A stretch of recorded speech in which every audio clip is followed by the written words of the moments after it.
మామూలుగా ఈడీకి బెట్టింగ్ యాప్స్కి ఏం సంబంధం? ఈడీ అంటే ఏంటి? మనం ఎన్ఫోర్స్మెంట్ డైరెక్టరేట్.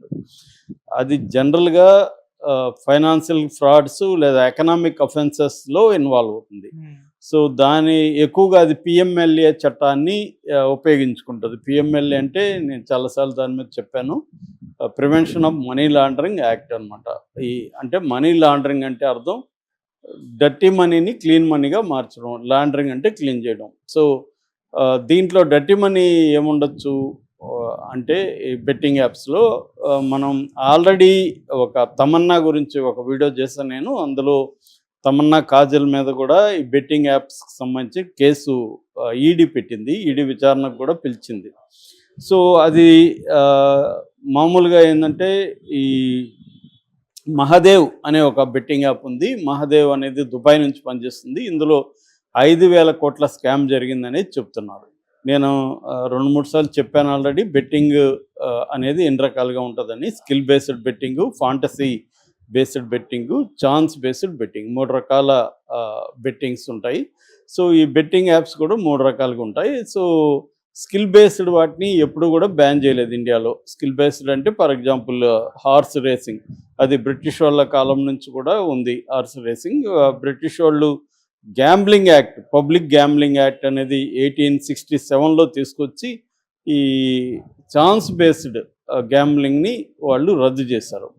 ఆ తర్వాత అదే చట్టం కంటిన్యూ అవుతుంది. ఇంకా డిఫరెంట్ చట్టాలు ఉన్నాయి, నేను చాలాసార్లు చెప్పాను. సో మన కొన్ని స్టేట్స్ కూడా ఏంటంటే దీన్ని బ్యాన్ చేశాయి. ముఖ్యంగా ఆంధ్రప్రదేశ్ జగన్ ప్రభుత్వం ఉన్నప్పుడు బ్యాన్ చేశారు, ఇక్కడ కూడా బ్యాన్ చేశారు. అయితే ఇప్పుడు ఒక వార్త ఏమనిపిస్తుందంటే చంద్రబాబు నాయుడు దీన్ని బెట్టింగ్ యాప్స్ని అలో చేయబోతున్నాడు. ఎందుకంటే దాదాపు 1,300 కోట్ల పైన ట్యాక్స్ కలెక్షన్ అవుతుంది, అది ఎందుకు వదులుకోవాలి, ఎలాగో ఇది చేస్తున్నారు కదా అని ఆలోచిస్తున్నట్టుగా కూడా ఒక వార్త వచ్చింది. సో మన సెంట్రల్ గవర్నమెంట్ కావచ్చు, స్టేట్ గవర్నమెంట్స్ కావచ్చు, బెట్టింగ్ యాప్స్ మీద ఒక ఉదాసీన వైఖరిని కలిగి ఉన్నట్టుగా కనబడుతుంది. ఎందుకంటే చాలా బెట్టింగ్ యాప్స్, పరిమ్యాచ్ కానీ, ఐఎక్స్ బెట్ కానీ, తర్వాత మహాదేవ్ కానీ, బెట్ 365 కానీ, బెట్వే కానీ, ఇవన్నీ కూడా ఛాన్స్ బేస్డ్ బెట్టింగ్ యాప్స్. అంటే ఆన్లైన్ క్యాసినో కావచ్చు, ఆన్లైన్ ప్యాకెట్ కావచ్చు, లేకపోతే ఏ టీం గెలుస్తుందనో, ఏ ప్లేయర్ గెలుస్తుందనో, ఎవరెన్ని రన్స్ చేస్తారో ఇవన్నీ బెట్ చేయడం అనేది జరుగుతుంది. సో ఇవి ఎక్కువగా ఆఫ్షోర్ నుంచి ఆపరేట్ అవుతుంటాయి. అంటే ఇండియాలో ఆపరేట్ అవ్వు, మాల్టా, దుబాయ్ ఇలాంటి కంట్రీస్ నుంచి ఆపరేట్ అవుతుంటాయి.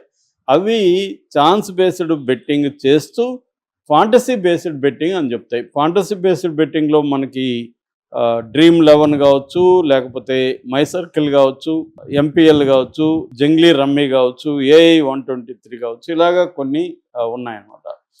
సో వీటిలో ఈ ఛాన్స్ బేస్డ్ చేసేవి కూడా ఫాంటసీ బేస్డ్ కింద చట్టాన్ని ఉల్లంఘించడం కోసం టెక్నికల్గా వాళ్ళు తప్పించుకోవడానికి ట్రై చేస్తున్నారు. ఇది ప్రభుత్వాలకు తెలిసినా ఎందుకు చాలా ప్రభుత్వాలు గమ్మునుంటున్నాయంటే ట్యాక్స్ రెవెన్యూ అనేది గవర్నమెంట్కి ఆదాయం వస్తుంది. రెండవది పొలిటికల్ పార్టీలకి వీళ్ళు ఫండింగ్ అనేది కూడా ఇస్తున్నారు. సో దీనికి వీళ్ళు ఏం చేస్తున్నారంటే, ఒకటి టాప్ క్రికెటర్స్ని ఈ బెట్టింగ్ యాప్స్ మంచి డబ్బులు ఇచ్చి పబ్లిసిటీ చేయించుకుంటున్నారు. నేను నిన్న కూడా లిస్ట్ చదివాను. క్రికెటర్స్ అందరూ కోహ్లీ దగ్గర నుంచి, ధోని దగ్గర నుంచి, గంగూలీ అందరూ కూడా చేస్తున్నారు. అట్లాగే పెద్ద సినీ సెలబ్రిటీస్ అనిల్ కపూర్ కావచ్చు, షారుఖ్ ఖాన్ కావచ్చు, బొమ్మాయి ఇరాన్ కావచ్చు, వేకే బురాయ్ కావచ్చు, మనోజ్ బాజ్పేయి కావచ్చు, పూజా హెగ్డే, ఇలాంటి వాళ్ళందరూ కూడా దానికి చేస్తున్నారు. కానీ ఇప్పుడు ఈడీ ఈ 11 మంది మీద ఈడీ రంగంలో దిగింది. సజ్జనార్ ఏమన్నా ఈడీకి కూడా లెటర్ రాసాడా అనేది తెలియదు.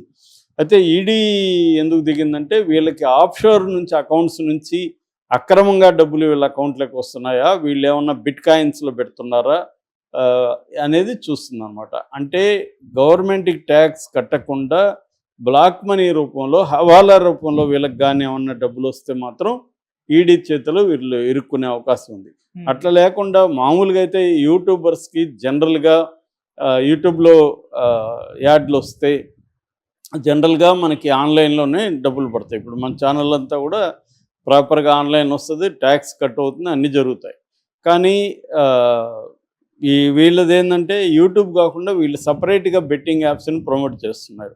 ఫర్ ఎగ్జాంపుల్ మంచు లక్ష్మి మీద కూడా కేసు పెట్టబోతున్నారు. అందులో ఆమె యోలో 24/7 అనే ఒక బెట్టింగ్